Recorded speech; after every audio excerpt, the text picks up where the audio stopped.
Hello student, let us enter into the one more session of our matrices.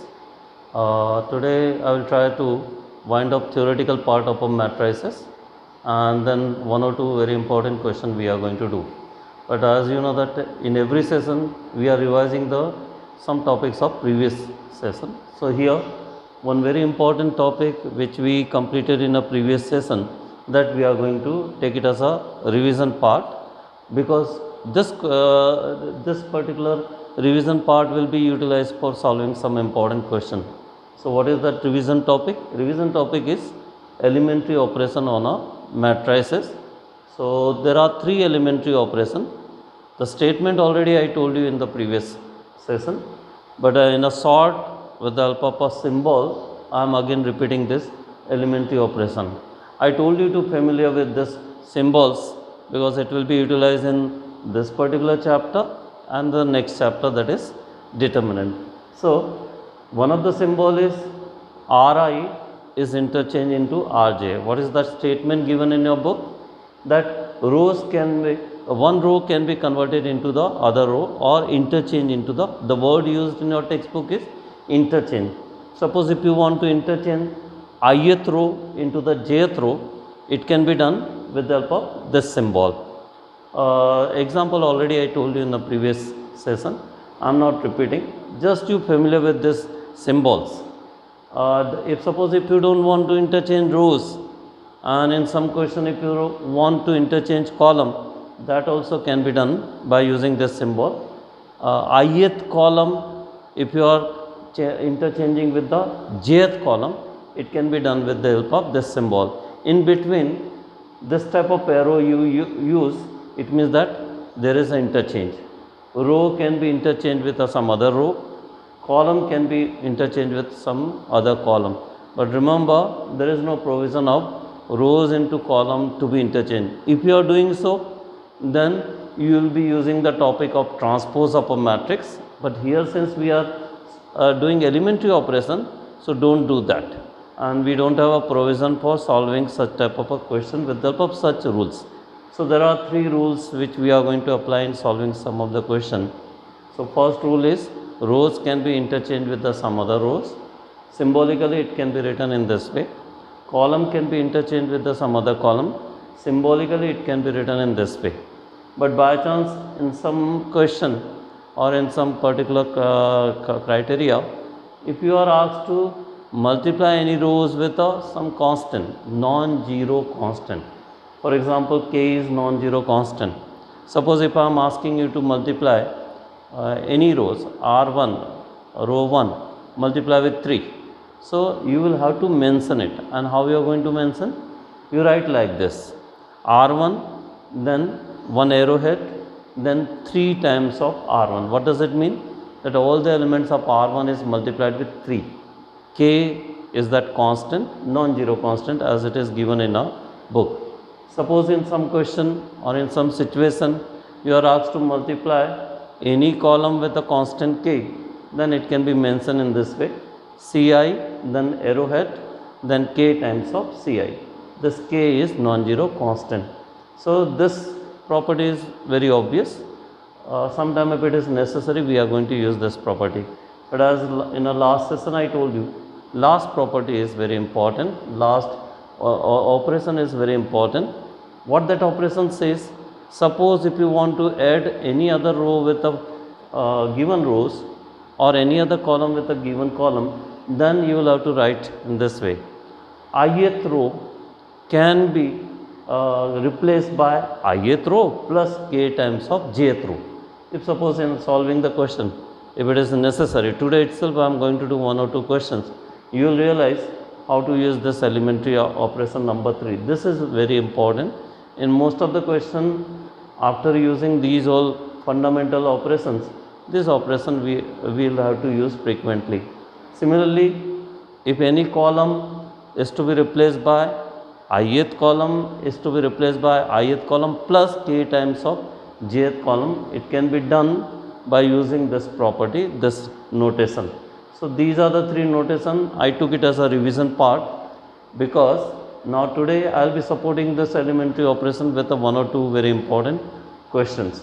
But before that, let me wind up all the theories by telling you about the last topic of this particular chapter. The name of this topic is invertible matrices. You know about the matrices now, you are familiar with this word.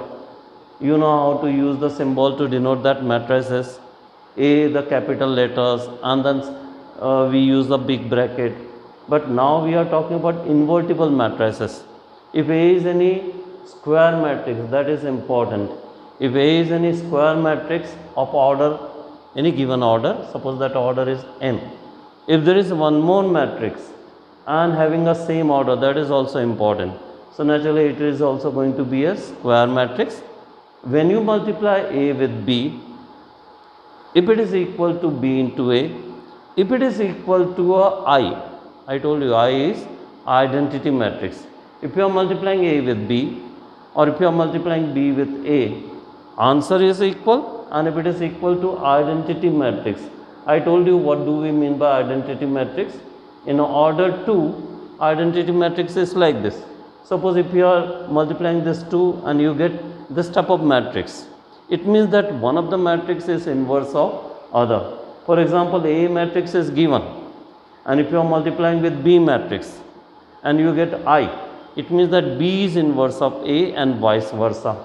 And in your book they are using this symbol which denotes the inverses. Here B is inverse of A, then no need of writing B, you can write symbol A inverse, A to the power minus 1. That shows that A inverse is a inverse of given matrix A. Two very important note is given in your book. Just check that page number. Two notes are given in the boxes. Again I have written on the board. One of the note is in your book is this invertible matrices is not possible in rectangle matrices. So immediately question arises, why?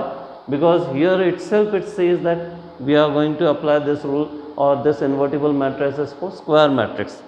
So a rectangle matrix, if it is given to you, don't try to find the inverse because it is not possible itself, because then that property of AB is equal to BA does not hold. So there is no question of a inverse matrix. One more important rule is, if A is inverse of B, then B is inverse of A. Two important notes are given in the box. Always question MCQ type question comes from these boxes. Note, you know that. Then I have highlighted this particular point. If A is AB is equal to I, if A is inverse of B, easily we can say that B is inverse of A, and vice versa. Already that word I used. So I have highlighted this particular property. AB, A into B, BA is equal to I, then one of the matrix is inverse of other matrix. So this is the last topic or last theoretical part of this particular chapter. Now varieties of question I am going to do one by one, and as per my experience I am going to pick up all the important question.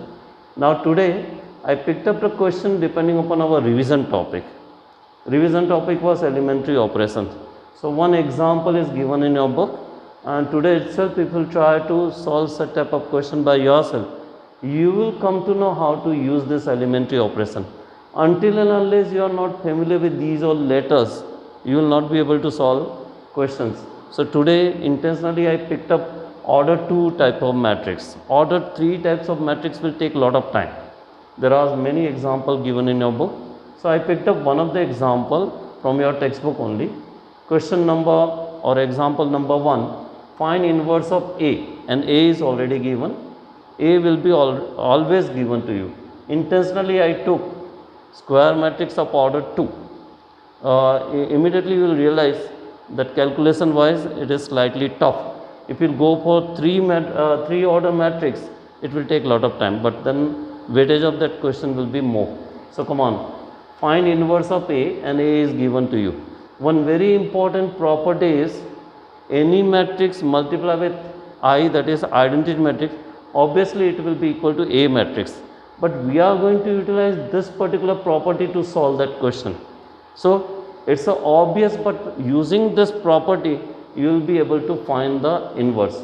So putting that value in the property, first of all usually I tell the student, you write this property.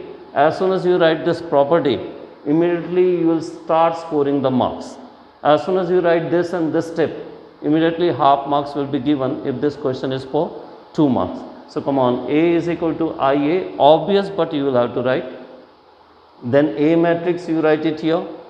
I matrix will not be given to you, but see the order of that question. According to that, you take identity matrix. If you see that order of question is 2, then select I matrix of order 2, and again you don't write A. A you leave it as it is. Then how the question will be, first step is, and again I am telling you, as soon as you write first step correctly, you will start scoring the marks. So A is equal to 1001 into A. Now gradually we are going to apply different operation.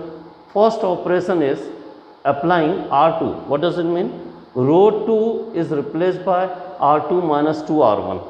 So what it will be, what I am going to do, R2 means row 2 will be replaced by, and that operation you will have to do on both the sides. You know, in mathematics, if you are multiplying any one of the side by any number, same thing you will have to do on the other side. So similarly, what I am going to do, R2, that is row 2 will be replaced by, I am using property number 3, elementary operation property number 3. So R2 will be replaced by R2 minus 2R1. Immediately question arises in your mind, why we are doing so. So what my intention is and what we are going to do in all the coming questions, 1 0 and 0 1 I will try to bring it here. 1 0 and 0 1 I will try to bring it here by using all these operations. Then you will get the answer. As soon as I will get the answer, I will be telling you. So first of all, I am bringing 0 here. I will multiply 2 with first row and then I will subtract with this. So 2 1 are 2, subtracting this. So what I am going to get, 0.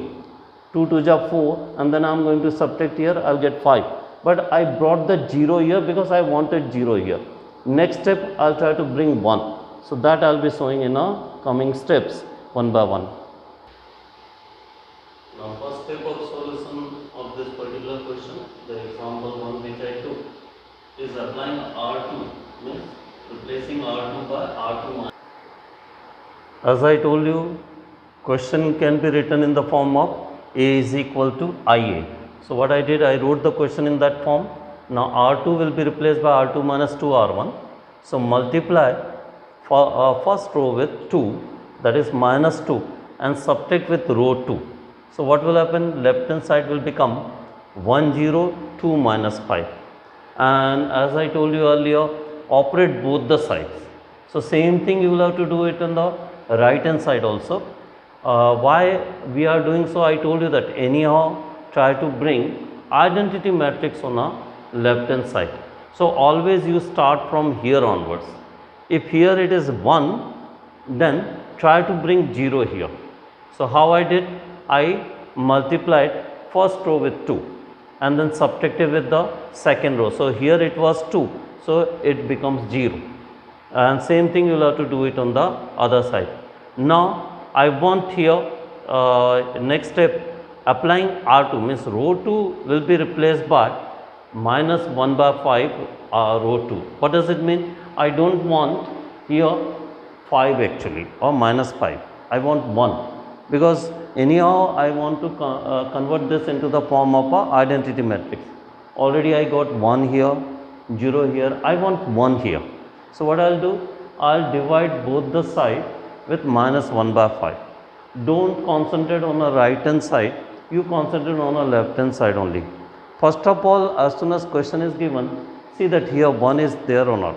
If there is 1, there is no problem. But if 1 is not there, then you will have to operate. So in this question already 1 is here. Then try to bring 0 here. So that I did. Now here you try to bring 1. So how I brought that 1? By dividing row 2 by minus 1 by 5. But keep it in mind, many times it happens that we are concentrating on the left hand side and we forget to operate on a right hand side. So do it on the right hand side also. So it will be minus 2 by 5 becomes plus 2 by 5, and here 1 when you multiply with minus 1 by 5, it will be minus 1 by 5. Keep it in mind, keep this thing very properly in your mind, otherwise what will happen? you will not get answer. Answer you will get it from the right hand side only, but you will have to operate, or you will have to keep it in mind left hand side. Now applying R1 means replace R1 by R1 minus 2R1. Why I am doing so? Because now I want to bring 0 here. So multiply this row 2 with 2 and subtract with first. Automatically you will get 0 here. Then the same thing you do it here also. Multiply this with 2. So 2 2s are 4. 4 by 5. You subtract with 1. So 1 minus 4 by 5. Here you multiply with 2 and add it here. So it will become as a 2 by 5. So next step was multiplying with the minus 2 R1 and add with the first row.